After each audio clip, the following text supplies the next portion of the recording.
untuk mengetahui perkembangan di pasar komoditas, pemirsa, kita telah terhubung dengan analis PT TRFX Garuda Berjangka, Ibrahim. Selamat pagi, Pak Ibrahim. Selamat pagi, Mbak Juli.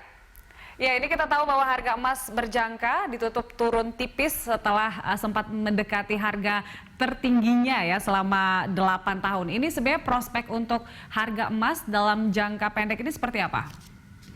Ya, untuk harga emas dalam jangka pendek ini kemungkinan masih akan mengalami penguatan. Ya, walaupun kemarin sempat ditutup melemah, tetapi saat ini sudah kembali ke di atas 1.730. Artinya apa?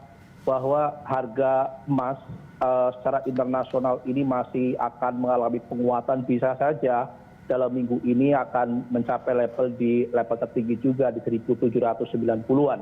Kenapa? Yang pertama adalah masalah geopolitik ya di Hong Kong, ya di mana kemarin di Hong Kong terjadi kerusuhan ya tentang masalah apa ya tentang adanya undang-undang yang akan diterapkan oleh Hong Kong ya notabene dari Beijing.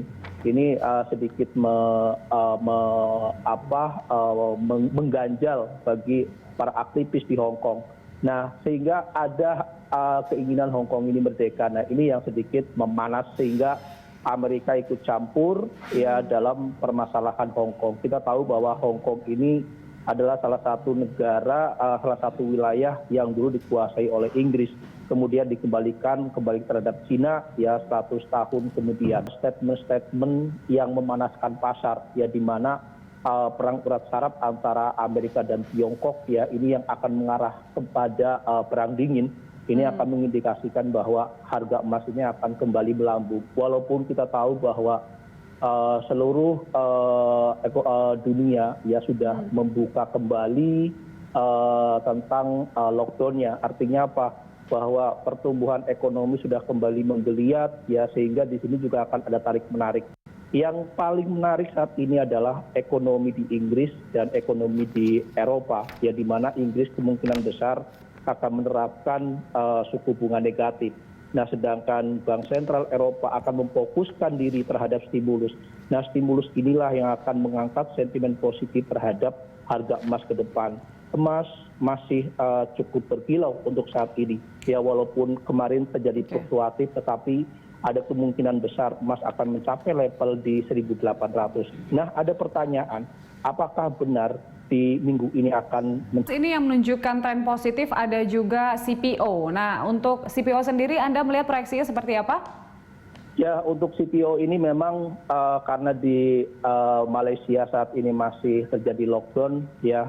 Ini sedikit produksi berkurang, permintaan pun juga sedikit menggeliat terutama adalah dari India dan Tiongkok. Tetapi kita harus tahu juga bahwa masalah perang dagang yang kembali memanas antara Amerika dan Tiongkok ini pun juga sedikit akan menahan laju permintaan harga minyak CPO. Ya, karena apa? Kita tahu lagi-lagi bahwa salah satu importir tradisional untuk CPO itu pertama adalah Tiongkok, yang kedua Korea Selatan, yang ketiga Jepang, yang keempat adalah India. Kalau Eropa dan Amerika itu dengan porsi yang lebih kecil. Artinya apa? Bahwa Tiongkok dan India ini salah satu negara importir yang memang cukup luar biasa untuk CPO dari Indonesia maupun Malaysia. Sehingga apa? Ada sedikit harapan memang ke depan bahwa CPO ini akan kembali naik. Karena di sisi lain pun juga harga minyak mentah dunia pun juga ikut mengalami kenaikan. Dan ini akan berdampak terhadap turunannya. Itu Mbak Yuli. Baik, artinya CPO dan emas ini trennya masih akan menguat untuk beberapa waktu ke depan. Terima kasih Pak Ibrahim untuk informasinya pada pagi hari ini. Pemirsa, itu dia analis PT TRFX Garuda Berjangka, Ibrahim.